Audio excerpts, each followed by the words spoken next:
솔직히 제가 후보 때부터 특히 그때보다도 지금이 훨씬 더 많은 비판을 받고 있어요. 윤석열에 대해서 얘기만 하면. 그런데 상식적인 분들이 봤을 때는 아마 저를 비판하는 분들도 윤석열이 잘못하고 있다는 거 알 거예요. 사람인데 댓글을 다실 줄 알고 글자를 쓸 줄 아는 정도라면 당연히 윤석열이나 이 국민의힘 당에서 아무런 어떤 용산으로 가는 거에 대해서, 국방부로 옮기는 거에 대해서 전 국민의 지금 60%가 넘는 사람들이 반대를 하고 있고, 또 전문가들부터 이게 꼭 뭐 좌파뿐만이 아니라 예전에도 좌파가 그랬지 않습니까? 무조건 우파가 하는 건 반대로 가는 거, 우파에서 얘기하는 건 무조건 반대. 지금 딱 그런 꼴이에요. 그런데 제가 말씀드리고 싶은 거는 그냥 우리 보수 후보가 나와갖고 그냥 예를 들면 홍준표라고 치고, 홍준표라든지 김진태 의원이라든지 누구라든지 이렇게 후보가 나왔다 그러면 저 역시 저 오세훈이나 박형준 같은 인간도 비판 안 했어요. 선거 때. 저 여지까지 4.15 총선 때 선거 이 기간 동안 국민의힘당 비판하는 거 봤습니까? 잘못하는 건 그 전에 비판을 하고, 그리고 선거 때는 제가 응원하고 같이 여러분들 맥주도 먹으면서 총선 때라든지 서울 보궐선거 때 그때 저 오세훈도 싫고 박형준이 저자는 내각제 굉장히 싫어하기 때문에 정말 4.15 총선 때 본인이 선대위에 있으면서 그냥 개판 깨지고 있는데 유시민하고 KBS 공영방송에서 희희낙낙거리는 걸 보고 선거 끝나지도 않았는데, 그리고 그자는 내각제 개헌론자이기 때문에 엄청 싫어했어도 부산에 이 공천을 받아갖고 시장이 될 때 선거 과정에 선거 기간 동안 그 사람 안 씌웠습니다. 그런데 이거는 보수가 아닌 사람이 와가지고 그것뿐만이 아니라 일반 아무런 문제가 없는 사람이 그랬다 그러면 뭐 정권 교체를 위해서 뭐 검사고 그러니까 또 잘해보겠지 뭐 이런 생각도 할 수 있었을 거예요. 저도. 근데 가만히 생각해 보니까 이 공부를 괜히 했다 싶었어. 탄핵의 진실 공부를. 이 농담반 진담반이긴 한데 저는 어차피 성격이 그러니까 바뀌질 않아요. 끝까지 잘못된 거는 파악해서 박근혜 대통령님에 대한 명예회복이 중요한 게 아니라, 명예회복은 탄핵의 진실이 밝혀졌을 때, 국가와 국민이 안정을 찾았을 때, 그랬을 때 당연히 박근혜 대통령의 명예도 플러스로 가는 거지, 제가 무슨 박바도 아니고 박근혜 대통령이 미친놈도 아니고 그냥 뭐 그런 것도 뭐 제가 그럴 것 같으면 뭐 코인파이라 그러는데 태극기 들고 옛날부터 나가갖고 카메라 들고 돌아다니면서 후원금 모금하고 뭐 배지 팔고 그랬겠죠. 머그잔에다가 박근혜 대통령, 박정희 대통령 사진 해가지고 누구들처럼 팔았겠죠. 조금 싸게 해서 영향력이 없으니까. 제가 그런 거 했습니까? 뭘 팔이했는지 모르겠는데 아무튼 베레벨 생각이 다 들어요. 근데 중요한 거는 지금 윤석열이 청와대를 비워주는 게 본질이 아니잖아요. 청와대를 누가 비워달라고 한 사람도 없고, 비워달라고 했다고 치더라도 지금도 반대가 막 66, 67%예요. 33% 정도만 찬성을 하고 있는데 그자들은 뭐 당연히 윤석열에게 홍콩물이라도 하나 얻어먹기 위한, 아니면 뭐 이 본질을 잘 모르고 내가 찍었으니까 그냥 한번 밀어주자, 뭐 이런 분들이 포함이 되어 있을 거예요. 뭐 다 좋은데 본질은 그렇다 하더라도 지금 국민의 여론이 그렇게 안 좋아지고 이 국가 안보 시스템에 대한 게 누가 보더라도 진짜 뭐 좌우를 가리지 않고 완전히 그냥 뭐 한 자리 해먹으려고 그러는 사람들, 그런 사람들 빼고는 대다수가 지금 논리적으로 이래서 안 된다, 비용이 이렇게 들어서 안 된다, 경호 문제라든지, 본인이 어찌됐든 대한민국의 대통령으로 당선이 됐으면 대통령에 대한 이 경호라든지 이런 것들을 당연히 신경 안 쓸 수가 없잖아요. 근데 지금 윤석열이 하는 거 보면 예를 들어서 이 전문가라든지 뭐 저 같은 놈이라든지 이렇게 논리를 펴갖고 이래서 안 되는 것 같다라고 얘기하면 반박을 할 수 있는 논리를 갖춰가지고 반박을 해야 되거든요. 내가 이래갖고 죽어도 이것 때문에는 청와대 못 들어간다. 또 누가 약속을 했는지 모르겠는데 무슨 국민과 약속이라고 자꾸 얘기를 하는데 누가 약속을 했습니까? 그리고 약속을 했다 그러면 이거는 완전히 또 새빨간 거짓말을 또 하고 있는 거잖아요. 왜냐면 윤석열은 만약에 대선 전에 공약을 했나요? 나 이건 모르겠는데 뭐 본인이 약속을 지킨다고 했으니까 공약을 했나 보죠. 광화문으로 간다고 했지 누가 용산에 국방부를 밀어버리고 거기 들어간 줄 알았습니까? 몰랐잖아요. 그러면 이것도 사기 공약이죠. 공약 사기 친 거죠. 못 지키는 게 아니라 이거는 사기를 친 거죠. 제가 요 한 말씀 드리고 갈게요. 저는 솔직히 얘기해서 저를 비판하고 구독이 떨어지는 거 이런 거는 별 신경 안 씁니다. 욕 먹으면서. 근데 그거는 둘째 치고 그게 중요한 게 아니라 냄비 뚜껑 같은 양은 냄비 같은 이 한국인들의 습성을 다시 한번 제가 여실히 느낄 수가 있는 것이고, 그런다고 해서 제가 변할 것 같으면 마음대로 하십시오.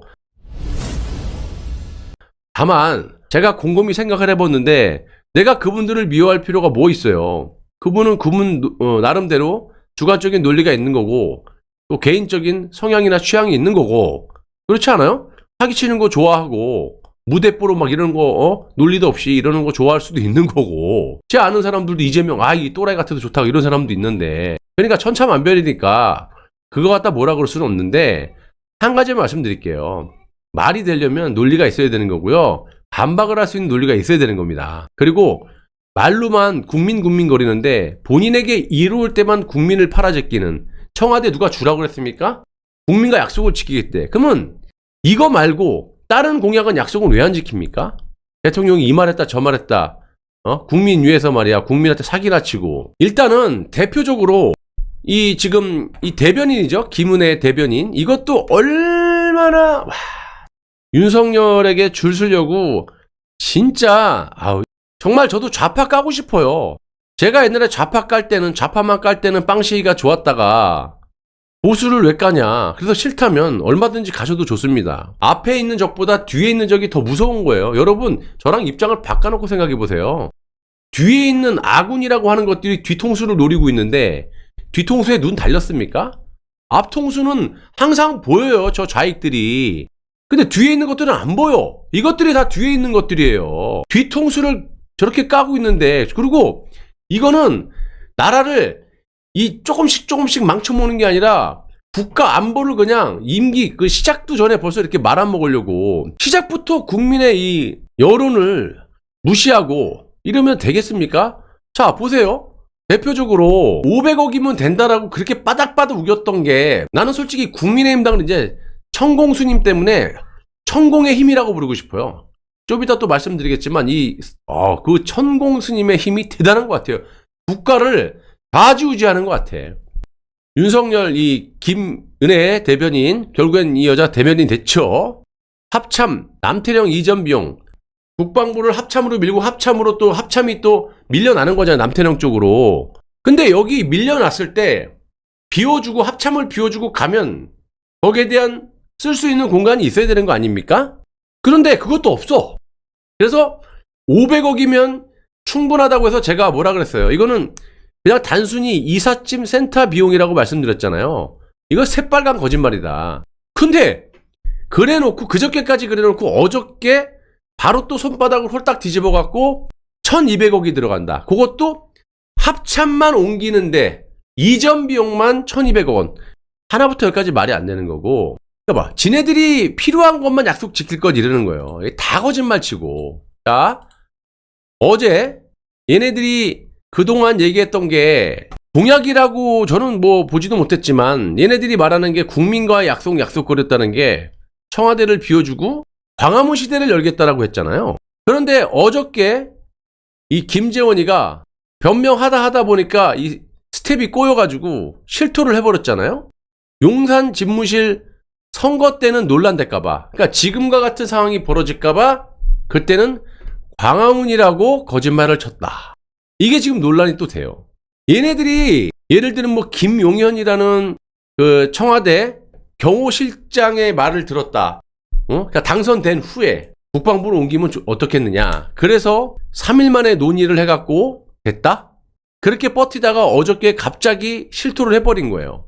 과거부터 용산으로 옮길 거를 다 계획을 해놓고 광화문 시대라고 거짓말 쳤다라고 얘기한 거예요. 어쩔 수 없댔다라는 거야. 선거 때 표 떨어질까봐. 실토했잖아요. 이 최고위원입니다. 김재원. 이자는 박근혜 대통령 때 성은을 입어서 수석까지 한 사람이잖아요. 근데 그 박근혜 대통령 등 뒤에 비수 꽂고 지금 윤석열 밑에 들어가서 저러고 있어. 생긴 거 보세요. 보기도 싫어. 이거 내각제 개헌론자입니다. 이자가 지금 최고위원으로 있는데, 그러니까 하도 사람들이 너네 3일 만에 그거 어떻게 졸속으로 그렇게 결정할 수 있느냐, 국방부를 밀어낼 수 있고 그러냐 그랬더니 이제 스텝이 꼬여 거짓말을 치다 보니까 결국에는 이런 말이 나오는 거예요. 용산 옮기는 거는 선거 때 난리가 나고, 이거 얘기하면은 뭐 합참 옮기고 국방부 옮기고 비용 문제 지금 터지는 것처럼 이런 너무나 많은 문제들이 생기기 때문에 본인들이 놀랄까봐, 이거 지금 따구백장이죠. 진짜 딱지치기 할 때 화장실 갔다 밑 닦고 나오면 틀려지는 거예요. 여러분들 이용해가지고 사기쳤다는 거야. 선거 때는 이거 얘기하면 지금처럼 여론이 안 좋아질까봐, 표 떨어질까봐 지네들 살기 위해서 일단 거짓말로 광화문 시대라고 표현했다 이렇게 실토를 한 거예요. 그리고 오늘 김재원 용산 이전 반대, 대선 불복 심리인가? 이거를 왜 말도 안 되게 쥐가 실토를 해놓고 지금 막 여기저기서 터지는 부분에 대해서 논리적으로 윤석열이 반박을 하면 되잖아. 아니면 너네들이 반박을 하던가. 그런데 납득이 될 만한 반박을 하지 않고, 예를 들면 야 내가 이래 해가지고 이거는 뭐 옮겨야 된다, 아무런 말이 없어요. 그냥 뭐 국민에게 약속을 지키기 위해서래요. 그건 사기라 그랬잖아요. 니들 대선 전에는 이 김재원도 지금 실토를 했지만 용산으로 옮기는 걸 다 계획하고 있었다며. 근데 표 떨어질까봐 광화문이라고 표현할 수밖에 없다라고 표출을 한 거 아니야. 그러면 뭐가 잘못됐냐면 오로지 이 탄핵 세력들, 이 김무성 세력들이나 권선동, 정진석, 장제원, 하태경 뭐 이런 것들이 박근혜 대통령 탄핵시키고 내각제를 가기 위해서 플랜을 막 짜고 있는데, 일단은 지금 박근혜 대통령은 또 나오실 것 같고, 당시에 또 석방이 되셨고 대선이 또 치러지는데 여기서 떨어지면 지네들은 다 그냥 아작이 난다는 걸 알기 때문에 여론이고 뭐고 깡그리 무시하고 경선이고 뭐고 지들 마음대로 해서 지금까지 오게 된 거 아닙니까? 그러면 국민들이 66%, 67%가 여론이 안 좋으면 어떻게 해야 돼요? 포기해야죠. 근데 절대 안 한다니까요. 절대 하질 않고 용산 집무실 이전의 찬반이 이렇게 차이가 나요. 서울 시민의 62.1%가 윤석열 대통령 당선자의 직무실 용산 이전에 반대했다. 33%만 찬성이에요. 아까 말씀드린 콩고물 얻어먹을 수 있는 사람, 그리고 또 아무것도 모르고 그냥 내가 뽑았으니까 그냥 한번 밀어주자 이런 사람들, 본질을 모르는 분들, 뭐 이런 분들이겠죠. 자, 그러면 앞으로 6월 달에 지방선거에 오세훈이가 어떻게 되겠어요? 누가 나가던 이거 되겠어요?